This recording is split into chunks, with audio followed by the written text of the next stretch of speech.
Welcome back, folks. You're watching Smart Money on CNBC-TV18. Very interesting episode. We've put together all the queries that we've got from young earners and investors, and we're trying to address them one by one. Mrin Agarwal, who's a financial educator, is sitting by with us. Mrin, before the break, you were telling us about the best way to invest, right? But I want to talk about some of these new age investments that kind of have caught the fancy of young investors, and I want to bust some myths. Stock baskets is one of them. So, your small cases of the world. F&O space, a lot of young investors are looking to make a quick buck through the F&O route. What is your advice on products like these? So firstly, on stock baskets, I think it's a brilliant product. But I would just say that, you have to keep in mind what are the costs associated, because what happens in stock baskets is that you'll have to look at rebalancing on a regular basis. And every time that you rebalance, there's going to be a cost associated, and there's going to be taxation associated as well, which is only going to increase the cost. So to that extent, you'll have to keep in mind what the costs are. Of course, it's very concentrated and, concentrated in a particular strategy. So you also need to be clear that, that's what you're really looking at. I would also say that, right now we don't have long-term data on actual performance. And, so I would actually, just keep in mind the fact that today when you're investing in mutual funds, you have a very long-term history that's available, which is not available in this case. And even though there is some backtested data available, but the actual performance data is not for a very long period, So I would keep these factors in mind before I invest in stock baskets. And of course, F&O, I think, is a complete no. I think recently the regulator also came out with a paper that actually showed that 90% of individual traders actually make losses. So I don't think, these are products for individuals.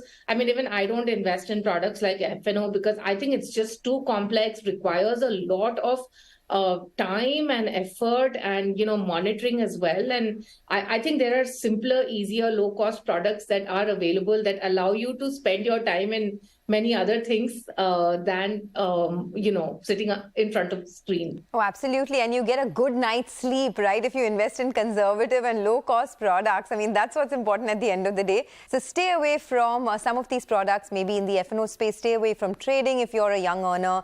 As well as, don't invest your money in a lot of these fancy products, whether it's small cases, stock baskets, unless you know a lot about this space. What about international stocks, Mrin? Many investors have direct investments in these stocks through their brokerage accounts. And given that international funds are now fully taxable, is this a good option or is it an avoid? Yeah, I've been getting a lot of questions on this after the change in taxation.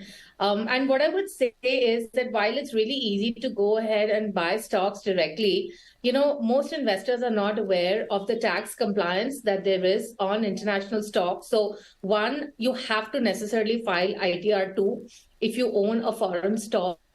And honestly, there are, I think, 4 to 5 extra sections in the ITR2 that you need to file because you're having a foreign stock holding. And I think, most investors are not aware. And filing those particular sections are not really very easy. So you would need the help of a chartered accountant if you have bought international stocks to do the correct filing of the returns. And I just feel that, for the small extra benefit, honestly, I don't think it's worth it to go through all of that effort. Also, from 1st April, there is going to be tax collection at source that's going to be applicable on these investments as well at the rate of 20%. So and the fact still remains that, again, it's very difficult as individuals to really figure out what stock to buy, right? So I would just say that let's leave money management to the experts. As I said, you have domestic mutual funds that take international exposure. I would think that that's the easiest way to actually get international exposure. Okay. The other thing, which is growing in terms of chatter is P2P products, right? Peer-to-peer products. So for the uninformed, for our viewers, peer-to-peer service actually connects lenders and borrowers. So enabling individuals to get loans directly from others like them. And there are, of course, investment products here as well. Now, this is regulated by the RBI, so that doesn't seem to be an issue. But do you think this is a bit of a complex product, and is it better to avoid for at least a young investor? Yeah, I mean, honestly, I think it's quite risky because you're basically lending money to people, who may not be able to get money from other banking channels, for example, or maybe people with a lower credit score. And I always feel that, is this what you want to do with your money? Is this, you want to lend your money out? Is that what you want to do with it? So somehow I'm not in favor of these products because I feel, again, these are very nascent. We really don't know what are the default rates right now. And also, in case of a default, right, I don't know how much the platforms would really be able to help you. And I just feel that, right now we are just not aware of the sort of risks that are involved. And a lot of people are drawn into it because they're giving you this 12% and stuff like that. But anybody who's giving you, 50-60% more than what a bank deposit can give you, it does mean that it comes with a very high amount of risk. Absolutely, absolutely. And it's not sustainable, right? I mean, money doesn't come easy. Got that. We have very little time. So there are two more quick questions I want to squeeze in. Debt funds, right? I'm sure you get a lot of queries on that. With debt funds being fully taxable now, the interest in direct investments into bonds is picking up. Many NCDs, covered bonds are giving 9 to 12% per annum. Fixed returns are available here. But how do you see these as an investment opportunity? So again, concentrated risk, right? So if you're doing this, remember you're taking a concentrated risk because tomorrow if the company defaults, your entire capital is gone, right? And again, I've had a lot of investors asking me about these bonds.